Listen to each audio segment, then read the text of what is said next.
Hey guys, Travis Macy here. Hope this finds you well. A couple of great questions from the audience today. The first one is, how do I choose my first ultra run? And the second one is, how do I start training for my first ultra run?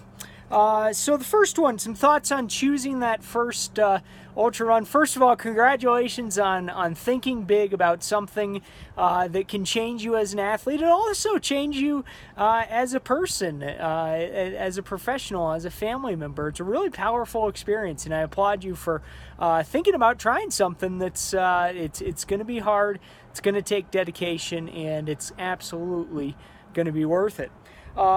So as you're thinking about a race to choose, I would first consider how much time do you need to prepare for that race, and what time of year is that race going to be. As far as the time of year, you might think about seasons, you might think about your work or family cycle. Is there a better time of year to go to a race and to train for a race?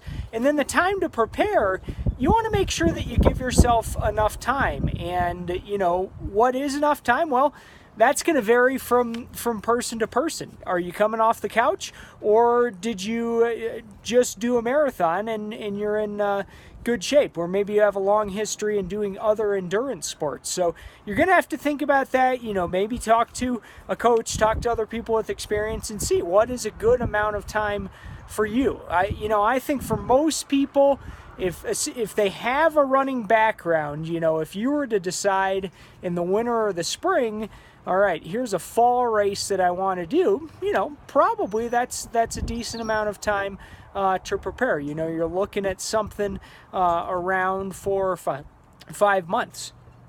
Next thing to consider, location. I think that's huge. Do you want to do a local race? Is there something cool right around the corner? Or do you want to make it a vacation?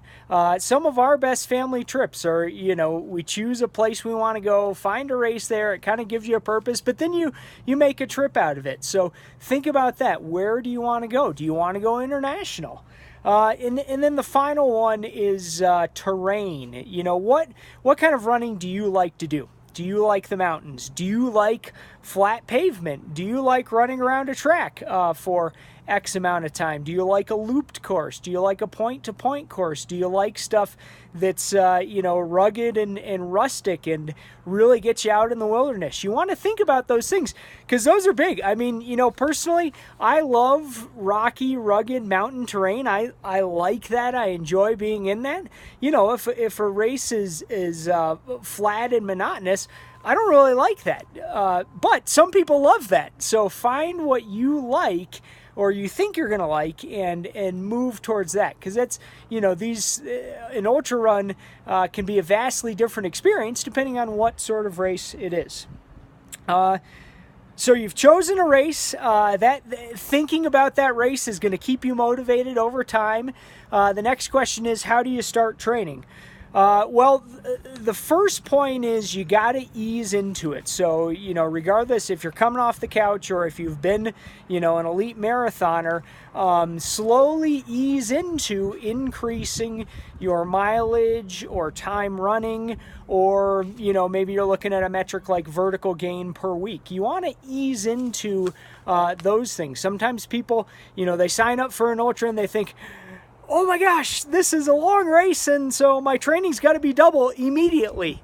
Well, that's not a good idea. If you immediately start training double what you've been doing, you're probably going to be injured shortly. So don't do that. Ease into it. Gradually increase. Again, whether the metrics that you're looking at, maybe it's miles per week, maybe it's hours per week, maybe it's vertical gain per week, maybe some combination therein. Make sure you increase those slowly. Slow progress is a lot more important than trying to do any one incredible thing on a given day. Second point, you really want to focus on specificity for your chosen race in your training. So those could be things like terrain. It could be vertical gain per mile. Look at the course. How much does it go up and down? See if you can replicate that in your training. And then also try to replicate the conditions. Is it hot? Is it cold? Are you at elevation? See if you can replicate those, and you know, maybe you're at sea level and you want to come up and, you know, do a race here in Colorado at 10,000 feet. Well, what are the best ways for you to make the most of what you have? Maybe it's running up and down stairs, you know, maybe it's using some sort of altitude simulation. Maybe it's the middle of the winter and you're going somewhere hot, but you live somewhere cold. Well, you're gonna have to figure out how to do heat runs. Maybe you're running on a treadmill, wearing tights and a long sleeve shirt and a jacket and a winter hat. Those types of training specificity will really make a difference. And then the final point, and I could go on and on with these points forever, but the final one I'll mention today is especially on your longer runs, you really want to focus on key variables like gear, hydration, and fueling. Make sure you practice those things very intentionally, again, especially on your long runs, so that you can have it fairly dialed in for race day. All right, guys, thanks again for listening. TravisMacy.com. We got more on there about coaching, about the book, The Ultra Mindset, speaking courses, that kind of stuff. Until next time, have a good one.